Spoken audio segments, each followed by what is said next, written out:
और जब इस नेक्सस को हमने तोड़ा है, जब हम तोड़ेंगे तो निश्चित रूप से भारतीय जनता पार्टी की एनडीए को लेकर के भी हमारी सरकार बनेगी। भारतीय जनता पार्टी का नेतृत्व होगा। उत्तर प्रदेश में बनाया है ना, और बिहार और उत्तर प्रदेश की स्थिति लगभग थोड़ी बहुत आयातित लोगों के हाथ में दे दो तो पार्टी का बंटाधार होगा ही, इसमें कहीं दो मत नहीं। आज न कल होगा। कार्यकर्ताओं का मनोबल टूटता है। अति पिछड़े समाज का जो बहुत बड़ा समाज है उसका भी कोई उप मुख्यमंत्री बनना चाहिए, ऐसा मुझे। क्या होगा ये देखते रहिए। हो सकता है कुछ नई बातें सामने भविष्य में जरूर आएगी, ऐसा मैं कोई भविष्यवाणी करने वाला आदमी नहीं। मतलब बीजेपी का मुख्यमंत्री दिख सकता है भविष्य। नमस्कार, बिहार तक देख रहे हैं आप और मैं हूं आपके साथ अनिकेत कुमार। देखिए, आज बिहार तक के महारथी के इस एपिसोड में हमारे साथ मौजूद हैं भारत सरकार के पूर्व केंद्रीय मंत्री अश्विनी चौबे जी और बीजेपी के दिग्गज नेता भी हैं। आज बातचीत करेंगे हम उनसे। सर, सबसे पहले तो आपका बहुत बहुत स्वागत कि आपने महारथी के लिए समय दिया। सर, चुनावी साल है, सबसे पहला सवाल रहेगा कि अश्विनी चौबे जी जो कि केंद्रीय मंत्री थे, बीजेपी से सांसद भी थे और मंत्री भी थे, इस बार 2020 के विधानसभा चुनाव में आपकी भूमिका क्या होगी, इससे शुरुआत करते हैं सर। बहुत अच्छी बात आपने कहा है। मैं भारतीय जनता पार्टी का एक कार्यकर्ता हूं और भारतीय जनता पार्टी के कार्यकर्ता होने के नाते जो भी दायित्व हमारे कंधे पर दिया जाएगा मैं हूबहू उसको निभाने का प्रयास करूंगा। ऐसा माना जा रहा था कि लोकसभा चुनाव के बाद जो है आपकी सक्रियता बिहार बीजेपी में कमेगी, लेकिन क्या ऐसा वाकई है कि सक्रियता कमेगी या सक्रियता और ज़्यादा बढ़ जाएगी, क्योंकि जिम्मेदारी इस बार बिहार चुनाव होगा? मैं जीवन में कभी निष्क्रिय रहना मैंने पसंद किया है, चाहे वो मंत्रित्व काल में हो या संगठन के काल में या आज भी। मैं पूरी तरह से सक्रिय राजनीति में और बहुत दमखम के साथ भाग लेते रहा हूँ, आगे भी लेते रहूँगा। बिहार में चुनाव है, नीतीश कुमार बिहार के मुख्यमंत्री हैं, सालों से मुख्यमंत्री है। नीतीश कुमार जब पहली बार मुख्यमंत्री बने थे उस कैबिनेट में आप उस कैबिनेट का हिस्सा थे। कैसे नेता है नीतीश कुमार को आप काफ़ी करीब से जानते हैं, काफ़ी साल आपने उनके साथ राजनीति की है, फिर आप केंद्र में चले गए, लेकिन इस बार जब बिहार में आप राजनीति करते दिखेंगे तो नीतीश कुमार के साथ रहेंगे, क्या कहेंगे उनको लेकर? देखिए, नीतीश कुमार जी आज के नहीं, जब हम सब लोग जेपी आंदोलन में 1974 से जेपी आंदोलन के हमारे साथी रहे हैं और मैं पटना विश्वविद्यालय का साइंस कॉलेज का छात्र था और वो इंजीनियरिंग कॉलेज के छात्र थे। हम लोग आगे पीछे बराबर, और ख़ास करके जेपी आंदोलन की जो पृष्ठभूमि हम लोगों ने तैयार किया था और छात्र आंदोलन वहाँ से शुरुआत हुई, उसमें हमने अग्रणी भूमिका अदा की है। ये ठीक है कि उस आंदोलन के दौरान जिन मुद्दों को लेकर के हम लोग आंदोलन करने के लिए आगे बढ़े थे, आज हमारे कुछ लोग उन मुद्दों को, जेपी को भूल गए। शायद जेपी की आत्मा भी को बहुत चोट पहुंची होगी। वो मुद्दा था भ्रष्टाचार मिटाएंगे, नया समाज बनाएंगे, जातिवाद मिटाएंगे, नया बिहार बनाएंगे। बहुत बड़ा मुद्दा था। जेपी उस आंदोलन के, छात्र आंदोलन को उन्होंने दिशा देने के लिए, उसको अहिंसक आंदोलन के रूप में बनाए रखने के लिए जेपी 8 अप्रैल 1974 को, और उन्होंने इसका नेतृत्व संभाला। जो छात्र आंदोलन हमने 18 मार्च को प्रारंभ किया था उसका नेतृत्व संभाला। तो उस समय से नीतीश कुमार जी सक्रिय राजनीति में, छात्र राजनीति में, आंदोलन में भी रहे और आंदोलन में हम सब लोगों ने लाठियाँ भी खाई, जेल भी गए, आपातकाल को भी हमने झेला। और शायद मुझे लगता है कि बिहार में और देश में सबसे ज़्यादा उन लाठियों का बौछार मुझे 2 जुलाई फुलवारी स्ट्रीट जेल कांड की वो बात, वर्षों मुझे जेल और अस्पताल में मौत और जीवन से संघर्ष करना पड़ा। मुझे लगता है कि वह दिन जो संघर्ष का दिन था, आज संघर्ष का दिन और मुद्दों पर संघर्ष ये रुक सा गया है। कुछ लोग जो कांग्रेस के खिलाफ जेपी ने आंदोलन, आपातकाल, जिस कांग्रेस के लोगों ने संविधान की धज्जी उड़ाई थी, संविधान को पूरी तरह से समाप्त करने की उनकी मंशा थी और संविधान में परिवर्तन किया था, आज उनके युवराज संविधान की प्रतियां लेकर के देश भर में घूमते हैं। जिन अंबेडकर साहब को क्या नहीं कांग्रेस ने किया था, आज वो अंबेडकर साहब की दुहाई देने में नहीं रुकते कि अंबेडकर साहब को उनके पूर्वजों ने लोकसभा तक नहीं भेजने का काम किया, और पंडित श्यामा प्रसाद मुखर्जी उन्होंने पहल करके और उनको लोकसभा के अंदर, राज्यसभा के अंदर भेजने का काम किया। तो मुझे लगता है कि आज आवश्यकता है इस बात की, जिन कांग्रेसियों ने संविधान को पूरी तरह से तोड़ने मरोड़ने का काम किया, जो धर्मनिरपेक्ष की बात करने वाले लोग, ये ठीक है कि हम आज धर्मनिरपेक्ष, ये भी उस समय ही परिवर्तन हुआ था, हम तो धर्म सापेक्ष वाले लोग हैं। सर्वे भवन्तु सुखिनः सर्वे सन्तु निरामया की बात हम करते हैं। हमारे लिए सर्वधर्म समभाव की बात हमने स्वीकार किया है। और भारत की जो संविधान है, भारत का जो संविधान है, भारत की आत्मा के अनुरूप है। और संविधान निर्माताओं ने, डॉक्टर राजेंद्र प्रसाद जी की अध्यक्षता में, हमारे बाबा भीमराव अम्बेडकर जैसे लोगों ने जिस प्रकार से संविधान को रचा है, उस संविधान को हमने अंगीकार किया है। मुझे लगता है कि आज जो जेपी भ्रष्टाचार और कांग्रेस के खिलाफ आंदोलन खड़ा किया था, आज उसी कांग्रेस के गोद में हमारे बहुत सारे 74 आंदोलन के नेता आज उनके गोद में जाकर के और कांग्रेस के गोद में बैठे हुए हैं। भ्रष्टाचार को उन्होंने अंगीकार कर लिया है। जिस भ्रष्टाचार और जातिवाद के खिलाफ हम लड़ते थे कि हम भ्रष्टाचार नहीं करेंगे, शपथ लिया था हम लोगों ने जेपी के सामने, मुझे याद है कदम कुआं के चरखा समिति में, आज भूल गए उनकी शपथ को। ऐसे लोग समाज के अंदर जो घृणा का वातावरण पैदा करते हैं, जो आज भी भ्रष्टाचार और दुराचार में अनेकों केसों में फंसे हुए हैं, ऐसे लोग बिहार में एक तांडव नृत्य करके, जिन्होंने जंगल राज बिहार में लाया था, उस जंगल राज को भी हम लोगों ने समाप्त किया था। और नीतीश कुमार जी पहली बार कहा जाए बहुमत के साथ, ये ठीक है, उसके पहले भी वो 7 दिन के लिए मुख्यमंत्री बने थे, और हम लोगों ने पार्टी, भारतीय जनता पार्टी ने श्रद्धेय अटल बिहारी वाजपेयी जी की सोच पर, और उन्होंने उनको मुख्यमंत्री बनने का आदेश, कहा जाए कि एनडीए के गठबंधन से वो बने थे। और बाद में जब मुख्यमंत्री वो बने 2005 में, मुझे याद है कि जंगल राज से लोगों की जो बेचैनी थी, वो बेचैनी से लोग ऊपर आए थे, और लगता था कि अपराधी अपने आप में भाग खड़े हो गए थे।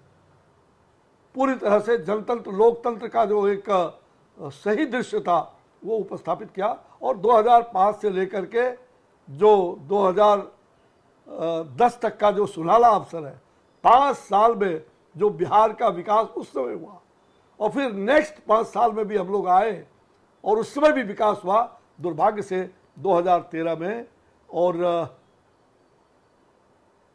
कुछ इस प्रकार की भ्रांतियां हुई, जिस भ्रांतियों के कारण फिर थोड़ी सी गठबंधन में टूट हो गई एनडीए में। और मुझे लग रहा है कि एनडीए जिस विकास की गति को आगे बढ़ा रहा था, उस विकास की गति में 1-2 बार थोड़ी सी रुकावट हुई, लेकिन फिर आज एनडीए इंटैक्ट है। हमारे पुराने साथी हैं नीतीश कुमार जी, और भारतीय जनता पार्टी अपने नीति धर्म के साथ साथ संगठन का, जो हम दुनिया में सबसे बड़ी पार्टी है, बिहार में भी सबसे बड़ी पार्टी है, बिहार में भी शक्तिशाली संगठन है। लेकिन यह बात भी सही है कि जब संगठन धर्म को हमने बहुत निर्वहन किया है, ईमानदारी से निर्वहन। लेकिन क्या ये भी मजबूरी है कि बीजेपी के पास अपना कोई मुख्यमंत्री चेहरा नहीं है?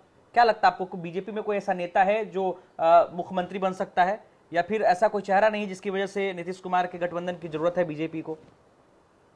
देखिए, मैं फिर कह रहा हूं, बीजेपी आज भी पहले भी शक्तिशाली रहा है, और हमने काफी, हमारे मेंबर्स सदस्य अधिक होने के बावजूद भी, विधायक अधिक होने के बावजूद भी, हमने नीतीश कुमार जी को पहली बार मुख्यमंत्री बनाया था। ये एनडीए का जो एक कहा जाए एक मान्यता रही है, आज भी उसी मान्यता के आधार पर हम एनडीए में हैं। एनडीए सशक्त है और बीजेपी पूरी शक्ति के साथ एनडीए को आगे बिहार बढ़ा की रही है। राजनीति में बीजेपी हमेशा जेडीयू के साथ रहेगी? क्या बीजेपी का अभी अपना कोई मुख्यमंत्री होगा बिहार में, या नहीं, हमेशा निश्चित जेडीयू? रूप से भाई जब हम पार्टी की राजनीति चलाते हैं, ये ठीक है, गठबंधन कुछ समय और काल परिस्थिति के अनुसार कुछ ऐसी परिस्थिति होती है कि वो आवश्यक भी हो जाता है, और पिछले अटल जी के वक्त से गठबंधन चल रहा है, 20 आवश्यक है। 20 साल हो गए हैं। क्या बीजेपी का, बिहार के लोगों को बीजेपी का मुख्यमंत्री कभी देखना नसीब होगा बिहार में? भाई निश्चित रूप से बीजेपी जब पार्टी हम चला रहे हैं तो क्या हम मुख्यमंत्री, जब हमारे प्रधानमंत्री हमने देखा, कोई कहता नहीं था, लेकिन हम प्रधानमंत्री हमने एक बार नहीं 3-3 बार प्रधाधानमंत्री और एनडीए को भी साथ लेके चले। अटल जी के वक्त में भी, उस समय अटल जी ये कब आएगा कि बिहार में बीजेपी? इस बार 3 बार 2014 से लेकर के, और लगातार 3-3 बार नरेंद्र भाई मोदी जी ने हैट्रिक लगाया और एनडीए को साथ लेके। बिहार में शुरुआत कब होगी? बिहार में शुरुआत कब? बिहार में भी शुरुआत होगी, इसमें कहीं दो मत नहीं। बिहार में ये ठीक है कि कुछ कारण से बिहार को जितना मुझे लग रहा है, ये मेरा व्यक्तिगत मत है जी, बिहार को पता नहीं, जो हमारी पार्टी जो भी करती है, जो भी केंद्रीय नेतृत्व, हम उसको मानते हैं, आगे भी मानेंगे, लेकिन कहीं न कहीं बिहार भारतीय जनता पार्टी जो एक राजनीतिक और जो जाति समीकरण का जो एक जाल फैला हुआ है बिहार में, ये नेक्सस, इस नेक्सस को हमें तोड़ना होगा। और जब इस नेक्सस को हमने तोड़ा है, जब हम तोड़ेंगे तो निश्चित रूप से भारतीय जनता पार्टी की एनडीए को लेकर के भी हमारी सरकार बनेगी, भारतीय जनता पार्टी का नेतृत्व होगा। जैसे हमने उत्तर प्रदेश में, मुख्यमंत्री भारतीय जनता पार्टी का होगा, हमने उत्तर प्रदेश में ये प्रयोग किया है, और हमने उत्तर प्रदेश में भी जो समीकरण था उसको ध्वस्त किया है। तो बिहार में भी मुख्यमंत्री मुझे भाजपा का लगता होगा? है कि आज न कल निश्चित रूप से बिहार को हम जब पार्टी चलाते हैं तो पार्टी इसलिए नहीं चलाते हैं कि हम सब दिन बंधुआ मजदूरी करते रहे। हाँ, हमको एनडीए गठबंधन का धर्म हमको निभाना है। आज पार्टी ने तय किया है कि एनडीए के नेता नीतीश कुमार जी हैं। ये मानते, आपने जैसे कहा कि बिहार में नीतीश कुमार जी रहेंगे, लेकिन आपने भी कहा कि बिहार में जिस दिन हम जाति समीकरण को तोड़ देंगे उस दिन बिहार में बीजेपी के नेतृत्व की सरकार होगी। तो क्या उस वक्त बीजेपी का मुख्यमंत्री होगा, जिस दिन आप लोग जो कह रहे हैं आपकी जाति समीकरणों के नेक्सस को हम तोड़ देंगे? हमने उत्तर प्रदेश में बनाया है ना, और बिहार और उत्तर प्रदेश की स्थिति लगभग थोड़ी बहुत मतलब, लेकिन उत्तर प्रदेश में बनाए हुए काफी साल हो गए, बिहार में अब तक नहीं देखो, 8-9 साल होने जा रहे हैं उत्तर प्रदेश में। हम वही कह रहे हैं कि बिहार में जो हमारे चेहरे हैं, कौन कौन है चेहरे? भाई पार्टी में सभी चेहरे हैं, लेकिन एक चेहरा मैं ये कह रहा हूं, व्यक्तिगत अगर पूछा पार्टी के सिद्धांत और नीति को लेकर के चलने वाला, और मैं पूरी तरह से पार्टी के उस सिद्धांत और नीति को, जब तक मैं भारतीय जनता पार्टी का मरते दम तक सदस्य हूं रहूंगा, मैं सिद्धांत और नीति के साथ कभी भी कंप्रोमाइज न करने वाला व्यक्ति हूं, न किया हूं, न करूंगा। और जहां तक आपने पूछा, मुझे मालूम है कि पार्टी में नीति और धर्म को पालन करने वाले बहुत ऐसे लोग हैं, बहुतेरे लोग हैं, लेकिन जो पार्टी के अंदर वाही संस्कृति का जिसको चाहा उसको नेता बना दिया रात में, चाहे वो पार्टी का नीति धर्म हो ना, और एक झूठी समीकरण के आधार पर हम इसके विरोधी रहे। हमने कभी इसको स्वीकार नहीं किया है। जो आयातित माल है वो पार्टी में आकर के और पार्टी को कब्जा करने का नियत अगर रखता है, पार्टी अकेला नहीं है, पार्टी, ऐसे लोग हैं बीजेपी, पार्टी हमारी सर्वोपरि है। ऐसे लोग हैं बीजेपी में। नहीं, मैंने कहा ना कि पार्टी में हमें आवश्यकता है, हमें सबको पार्टी में, दूसरे लोग आते हैं दूसरे पार्टी का, हमें मिलाना चाहिए, जरूर पार्टी में रखना चाहिए, पार्टी में उन्हें आगे बढ़ाना चाहिए। हम इस मत के हैं, लेकिन पार्टी में घर का ताला चाबी आयातित लोगों के हाथ में दे दो तो पार्टी का बंटाधार होगा ही, इसमें कहीं दो मत नहीं। आज न कल होगा, कार्यकर्ताओं का मनोबल टूटता है, और इसमें दो मत नहीं कि हमारे पार्टी में संगठन को सबने स्वीकार किया है। लेकिन मैं फिर कह रहा हूं कि हम मूलतः पार्टी के जो आदर्श है, जो हमारे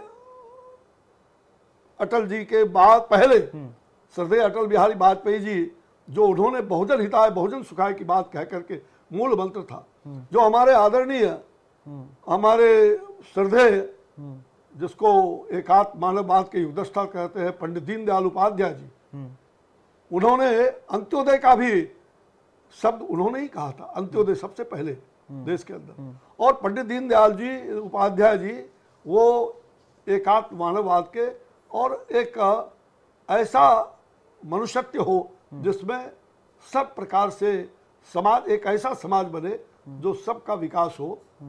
और उसी के आधार पर आदरणीय प्रधानमंत्री जी हमारे नरेंद्र भाई मोदी जी बराबर कहते रहे, सबका साथ, सबका विकास, सबका विश्वास, सबका प्रयास, संगच्छध्वम संबद्धध्वम की बात हम लोग करते रहे हैं। सब साथ चले, सब मिल के चले, सबका विचार एक हो, सबकी वाणी एक हो। तो हम उन आदर्शों को, और आपने देखा कि G20 में प्रधानमंत्री जी ने जिस प्रकार से पूरी दुनिया के अंदर और वसुधैव कुटुंबकम की बात आई, ये मंत्र कहाँ से आया? ये मंत्र वसुधैव कुटुंबकम का इसी भारत की उपज है। इसलिए भारत सनातन है और भारत की संस्कृति, भारत का संस्कार, भारत की सभ्यता अतुलनीय है। अच्छा, आप सवाल मेरा वो था कि बीजेपी के पास क्या वाकई सीएम का कोई चेहरा है? अभी अगर एक चेहरे का अगर का जिक्र किया जाए, अगर भारतीय जनता पार्टी को अपना मुख्यमंत्री बनाना हो इस साल, तो कौन वो चेहरा हो सकता है? कोई एक चेहरा जो आपकी नजर में? मैं देखो, मैं वो चेहरा गिनने वाला लोग नहीं हूँ। मुझसे जब पूछेगा तो मैं बताऊंगा, पार्टी को मैं बताते रहा हूँ, ऐसा नहीं कि नहीं बताता हूँ। और जब पूछेगा पार्टी के केंद्रीय नेतृत्व जब हमसे बात करेंगे तो जरूर हम उनको सुझाव देंगे। आगे पार्टी का केंद्रीय नेतृत्व जो भी निर्णय करना चाहेंगे हम सम्राट चौधरी कुछ दिनों पहले तक पार्टी के प्रदेश अध्यक्ष थे, अभी डिप्टी सीएम है, उनके चेहरे को लेकर क्या कहेंगे सम्राट? भाई देखो, मैंने पहले ही जवाब दे दिया है, पार्टी के हर नेता, हमारे पार्टी के अंदर जो भी है, सबके अंदर मुख्यमंत्री का ख्वाब जरूर है, लेकिन वो ख्वाब पालने से नहीं होगा, उसके अनुसार व्यवहार भी करना होगा। और हम केवल जाति के समीकरण के आधार पर अगर हमने मुख्यमंत्री और उप मुख्यमंत्री बनाने की बात करते हैं तो वो निश्चित रूप से भविष्य में ये ध्वस्त हो जाएगा। और निश्चित रूप से मुझे ऐसा लगता है कि भारतीय जनता पार्टी सामाजिक समरसता का सम्राट चौधरी को डिप्टी सीएम बनाना बीजेपी को नुकसान पहुंचा सकता है? सामाजिक समरसता के हम पक्षधर हैं। और मैंने पहले कहा कि आयातित माल का कुंजी चाबी पूरी तरह से दे देना यह भी उचित नहीं है। सम्राट और इसलिए अति पिछड़े समाज का जो बहुत बड़ा समाज है उसका भी कोई उप मुख्यमंत्री बनना चाहिए, ऐसा मुझे प्रतीत होता है। सम्राट चौधरी को मतलब डिप्टी सीएम बनाने का डिसीजन गलत हो सकता है बीजेपी के लिए? अब क्या हुआ, गलत है या सही है, ये केंद्रीय नेतृत्व जाने। आपको क्या लगता है, व्यक्तिगत विचार क्या लगता है? नहीं, व्यक्तिगत विचार जो पार्टी का विचार है वो भी मैं उस विचार से पार्टी ने निर्णय लिया। अब जो कारण से, जिस कारण से पार्टी ने निर्णय लिया इसका ये कह सकते हैं कि इसका नुकसान लोकसभा के चुनाव में देखने को मिला है पार्टी को, कि जहां एक तरफ 19 के चुनाव में 39 सीटें आई, वही 24 के चुनाव में ये सीटें सिमटकर 30-29 के आसपास रह गई। आप जिस सीट से आप चुनाव लड़ते थे आपका टिकट काटा गया, वो सीट भी भारतीय जनता पार्टी ने गंवा दिया। देखो, ये गलती, देखिए जो गलतियां होती है ये पार्टी को विचार करना है कि, लेकिन ये बात सही है कि हम लोकसभा के अंदर जो 40 के 40 सीट की बात करते थे हम घट गए, उसका मूल्यांकन पार्टी ने जरूर किया होगा। अगर आप होते चुनाव में चुनावी मैदान में तो क्या ये सीटें नहीं घटती? क्या सीटें ये मेंटेन होता? मैं होता या ना होता, मैं तो नहीं रहा, कोई व्यक्तिवाद पार्टी के अंदर नहीं है। मैं रहूंगा तभी पार्टी चलेगी, ये कभी हुआ नहीं है, न होगा। इसलिए व्यक्तिवाद हमारे पार्टी में नहीं है। सबसे पहले हमारे लिए देश, और फिर देश के साथ हमारी पार्टी, दल, और फिर व्यक्ति, ये बराबर हमारी मान्यता रही है। इसलिए मैं रहता न रहता, हाँ ये ठीक है कि जो पार्टी ने उचित समझा उस समय, लेकिन पार्टी को ये समझ में आ गई कि नहीं वो उचित था या अनुचित, ये पार्टी को समझना है। पार्टी का नेतृत्व फिर से चुनाव है, 2025 में फिर से चुनाव है कि अगर पार्टी कहेगी कि विधानसभा चुनाव में चुनावी मैदान में आपको उतरना है तो आप उतरेंगे चुनावी मैदान में? फिर से पुराने दिनों को याद करेंगे जब नीतीश कुमार के साथ कैबिनेट शेयर किया करते थे आप? भाई नीतीश कुमार जी एक अच्छे, योग्य, पढ़े लिखे और उनका भ्रष्टाचार से पूरी तरह से उन्मुक्त एक ऐसे व्यक्तित्व जिसमें जिनमें अच्छी प्रशासनिक क्षमता भी रही है। समय समय पर हम टकराते रहे, इसमें कहीं दो बात नहीं। जब मैं मंत्रिमंडल में था तो हमारे कुछ विचारों से हम मेल नहीं खाता था, लेकिन उनका नेतृत्व पारदर्शी रहा है, इसमें कहीं दो बात उनको नहीं। केंद्र की राजनीति और करनी मुझे चाहिए। लगता है कि 20 साल तक बिहार के अंदर हैक्टिक बनाने का काम, और बिहार में इस प्रकार का ये पहला मुख्यमंत्री इस प्रकार के है, और अब तो डबल इंजन की सरकार चल रही है, तो विकास भी है और भ्रष्टाचार पर भी हम अंकुश लगा रहे हैं। तो निश्चित रूप से हम भ्रष्टाचार पर जीरो टॉलरेंस, और उसमें नीतीश हमारा कुमार काफी सालों से बिहार के मुख्यमंत्री हैं, क्या उनको एनडीए के साथ केंद्र की राजनीति करनी चाहिए? कुछ दिन पहले आपने कहा भी था कि उनको उप प्रधानमंत्री बना देना चाहिए। देखो, ये मेरा व्यक्तिगत राय था, वो उस लायक है इसलिए मैंने कहा था, लेकिन ये पार्टी जो निर्णय लेगी, पार्टी एनडीए जो निर्णय लेगी, हम उसके साथ है, इसमें कहाँ दो मत है। और मुझे लग रहा है कि नीतीश जी एक काबिल आदमी हैं, उनके काबिलियत में कहीं कोई दाग नहीं है। ये ठीक है कि कुछ बहम और बीच में कुछ इस प्रकार का 2 बार इस प्रकार इधर उधर चले गए, वो खुद भी कहते हैं कि वो गलती स्वयं कर- कहते हैं, वो हाँ। स्वयं उस गलतियों को, उन गलतियों स्वीकारते को हैं। स्वीकार करते हैं सार्वजनिक रूप से। मैं नहीं कह रहा हूं, स्वयं सार्वजनिक रूप से वो गलती को स्वीकार करते हैं।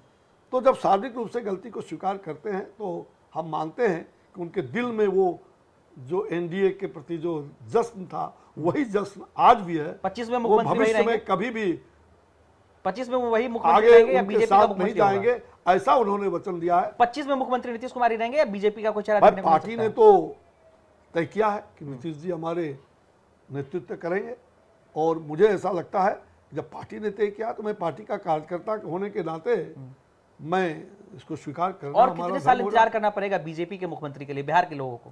तो बीजेपी का अपना मुख्यमंत्री हो। आप देखिए क्या होगा, ये देखते रहिए। हो सकता है कुछ नई बातें सामने भविष्य में जरूर आएगी। ऐसा मैं जब भी मैं कोई भविष्यवाणी करने वाला आदमी मतलब नहीं, बीजेपी का मुख्यमंत्री दिख सकता है भविष्य में। नो मैं भविष्य वक्ता हूँ, नो किसी प्रकार का मुझे कोई पार्टी से ज्योतिषी जुड़े हूँ। हैं, पार्टी से जुड़े, पार्टी का दायित्व है, लेकिन तो क्या जब भविष्य जब में भी ये चीजें मेरे दिख मन सकती है? में बातें आई है, पता नहीं ऊपर वालों ने ही कहा दिया। मैंने 2010, 11, 12 में भी उस समय कहा था कि देश का बागडोर नरेंद्र मोदी जी के कंधे पर आने वाला है। शायद उस समय एक भी किसी राजनीतिज्ञ ने इस तरह की बात नहीं कहा था, और उसके कारण मुझे अपनों से भी और परायों से भी बहुत कुछ मुझे झेलना पड़ा था। उस बात को मैं अभी यहाँ आपके सामने व्यक्त करना उचित नहीं समझता। आपने 2012-13 में ये बातें कही, 14 में नरेंद्र मोदी 11, प्रधानमंत्री बन 12, गए। 10 11-12 में में कहा, 10 से कहते हुए 12 तक परोक्ष और 14 में प्रत्यक्ष नरेंद्र रूप मोदी से- पीएम बन गए। परोक्ष और प्रत्यक्ष रूप से कहा। तो क्या माना जाए कि अगले- ये कोई मैं कोई विश्लेषक नहीं था राजनीति, और न कोई बोले बुद्धि थी उस प्रकार की। मैं छोटे बुद्धि का लोग था, एक छोटा कार्यकर्ता तो क्या था। माना जाए कि आने लेकिन वाले पता कुछ नहीं सालों में भगवान की क्या इच्छा मेरे मुंह से बुलवा दिया, और वही हुआ। तो क्या आने वाले कुछ सालों में बीजेपी का मुख्यमंत्री हो सकता है बिहार निश्चित में? होगा बिहार में। पार्टी अगर अपने मुद्दों को लेकर के जिस प्रकार से आगे बढ़ रही है, जो मजबूती है, पार्टी बराबर ये ध्यान रखे कि हम सबको पार्टी के कब अंदर, तक होगा ये? 25 होगा, सबको 30 होगा? पार्टी के अंदर हम मिलाएं जरूर। ये कब तक होगा? लेकिन 20, पार्टी 25 में या की 30 में? चाबी किसी भी हालत में आयतित लोगों के हाथ में नहीं होना चाहिए। कब तक होगा ये? 25 में होगा, 30 में होगा? कभी भी हो सकता है। पहले भी हो सकता है। अब कब होगा ये मुझे पता नहीं, लेकिन मुझे लगता है कि निश्चित रूप से 25 में तो हमने पार्टी ने तय किया है कि प्रधानमंत्री है, मुख्यमंत्री के रूप में नीतीश कुमार जी रहेंगे। हमारे नरेंद्र भाई मोदी और नीतीश कुमार जी के मार्गदर्शन और नेतृत्व में चुनाव लड़ेंगे, और नीतीश जी का चेहरा पार्टी ने तय किया है मुख्यमंत्री के रूप में। अब ये नीतीश जी पर है, वो क्या भविष्य में सोचेंगे, ये तो नीतीश जी पर। कमान बीजेपी को सौंप सकते हैं वो? देखो, राजनीति में कभी भी कुछ होता है, और राजनीति में कभी भी कुछ हो सकता है। इसलिए मैं ऐसा मानता हूं, और मेरे मन के अंदर ये भाव जागृत हो रहा है कि भविष्य में सब दिन एक आदमी सब दिन के लिए कोई जिंदा रहा है क्या? नहीं रहा। भविष्य में सब दिन एक ही जैसा हो जाता है क्या? ऐसा नहीं होता है। तो भविष्य में तो स्वाभाविक है, भारतीय जनता पार्टी एक अलग राजनीतिक दल है, तो हमारा प्रधानमंत्री, हमारा मुख्यमंत्री बने, ये किस पार्टी के लोगों को स्वीकार नहीं होगा? सबको लगता है कि हमारी पार्टी का मुख्यमंत्री हो, हमारी पार्टी का प्रधानमंत्री हो। तो भारतीय जनता पार्टी जबकि आपने कहा कि आपकी एक भारतीय जनता पार्टी जबकि इतनी मजबूत पार्टी है, तो भारतीय जनता पार्टी क्यों नहीं सोचेगी कि हमारा भी अलग से मुख्यमंत्री बनना चाहिए। भले आज हम, आपने कहा कि आपको आभास हो रहा है ऐसा कि बहुत जल्द होने वाला है। नहीं, जल्द होने वाला नहीं, मैंने कह दिया कि ये कुछ भी हो सकता है। राजनीति में सब कुछ संभव होता है। इसलिए भारतीय जनता पार्टी संगठन के आधार पर भी, हमने सदस्यता विधायक के आधार पर भी हम सबसे बड़ा दल हैं, और निश्चित रूप से भारतीय जनता पार्टी का आज न कल जरूर, आज हम एनडीए गठबंधन के साथ धर्म का निर्वहन कर रहे हैं, आगे भी हम एनडीए को ले चलेंगे। जैसे केंद्र में हम एनडीए को बढ़ करके प्रधानमंत्री बनने के बावजूद हमने एनडीए के साथियों को अपने मंत्रिमंडल में रखा है। आने वाले दिनों में हो सकता है कि बिहार में भी हमारा मुख्यमंत्री हो भविष्य में। निश्चित रूप से हम चाहेंगे, क्यों नहीं चाहेंगे, पार्टी चाहती है, हर लोग चाहता है। हाँ, हमारा अभी जो गठबंधन है इसको कभी टूटने नहीं देंगे। हम गठबंधन को मजबूती से, गठबंधन धर्म का पालन करेंगे, इसमें दो मत नहीं। और मुझे लग रहा है कि बिहार में भारतीय जनता पार्टी को निश्चित रूप से और भी विचार करके सुदृढ़ बनाने की आवश्यकता है, सर्वस्पर्शी बनाने की आवश्यकता है। जैसा मैंने कहा कि हम अनुसूचित जाति, अति पिछड़े, इन सब लोगों को आगे लाने का काम, सबसे ज्यादा अनुसूचित जाति के एमपी और विधायक हमारे हुआ करते रहे, और इसलिए हमें समाज के सभी वर्गों का हमारे पास में विश्वास है। और इसलिए मेरा ये मत है कि भारतीय जनता पार्टी में जो ऊपर से कुछ नेतृत्व थोप दिया जाता है, ये नहीं होना चाहिए। जमीनी, बिहार की जमीनी हकीकत को देखिए, और मुझे लगता है कि आज भारतीय जनता पार्टी को बिहार के लिए एक अच्छा प्रभारी और चुनना चाहिए। एक ऐसा प्रभारी हो जो बिहार के मूल को जाने। पिछले बार हमने 11 का 11 दे दिया एक दूसरे को, क्या हुआ बिहार में? नहीं तो आज निश्चित रूप से मुझे लगता है कि हम आज उस 10 को हम भूल नहीं सकते हैं। और मुझे लग रहा है कि हम ऐसे दलों के बहकावे में, और हमारे प्रभारी और संगठन का जो मूल अध्यक्ष है, टीम जो है, इस टीम को विचार करना पड़ेगा। जो कोर ग्रुप है वो कोर ग्रुप 4 ग्रुप केवल बन के न रह जाए, कोर ग्रुप की मान्यता से ही जो तय हो, उसी विषय से अगर हम उस विषय को आगे बढ़ाएंगे तो जरूर पार्टी विजयी भी होगा। और पार्टी का जो केंद्रीय नेतृत्व जो सोचती है, जो प्रदेश नेतृत्व जो तय करेगी, दोनों के मिल करके दोनों का जो विचार होगा, वो पार्टी के लिए एक सुनहरा दिन आएगा। मुझे इसमें कहने में कहीं दो मत नहीं कि कहीं चूक होती रही है, हम उस चूक को समझें। और मेरा दो ही मत है कि पार्टी में आज भी मुझे लगता है कि कोई अति पिछड़े अनुसूचित जाति से एक उप मुख्यमंत्री बनाना चाहिए, और साथ साथ कोई एक बिहार का जानने वाला, एक ऐसा जो सुयोग्य हो, सबको साथ लेकर के चले, अच्छे अनुभवी हो, ऐसे लोगों को बिहार का प्रभारी बनाना चाहिए, एक और प्रभारी बनाना चाहिए, ऐसा मेरा मत है। चलिए अंत में बात करेंगे पहलगाम को लेकर के। पहलगाम का मुद्दा एकदम ताजा मुद्दा है, आपने देखा भी होगा किस तरीके से जिस तरह से घटना को अंजाम दिया गया, कई सारे टूरिस्टों के ऊपर हमला हुआ, टूरिस्ट मारे गए। क्या लगता है क्या होगा आगे? कुछ देश जो है वो बदला मांग रहा है, क्या सर एक्शन लेगी बीजेपी की सरकार, नरेंद्र मोदी क्या सर एक्शन लेंगे, क्या लगता है? मैंने पहला दिन ही, और मुझे लगता है कि प्रधानमंत्री जी तुरंत इस बात को उन्होंने भाना और तुरंत वो यात्रा स्थगित करके आए, और पूरी तरह से प्रधानमंत्री जी के ने इसी बिहार की धरती पर उन्होंने घोषणा किया है। और मैंने पहला दिन ही कह दिया कि बिहार में और बिहार के लोग और पूरे देश के लोग इस सनातन धर्म को जिस प्रकार से धर्म पूज करके और आतंकवादियों ने इस प्रकार से हत्या की राजनीति की है, खून बहाई है, हम कश्मीर के घाटी के उस खून को बर्बाद नहीं जाने देंगे। और उसका बदला ही नहीं, हमने तो कहा कि पीओ के जो पाक अधिकृत कश्मीर है, बहुत जल्द पाक अधिकृत कश्मीर भी भारत के कब्जे में आ जाएगा, ऐसा मुझे आभास हो रहा है।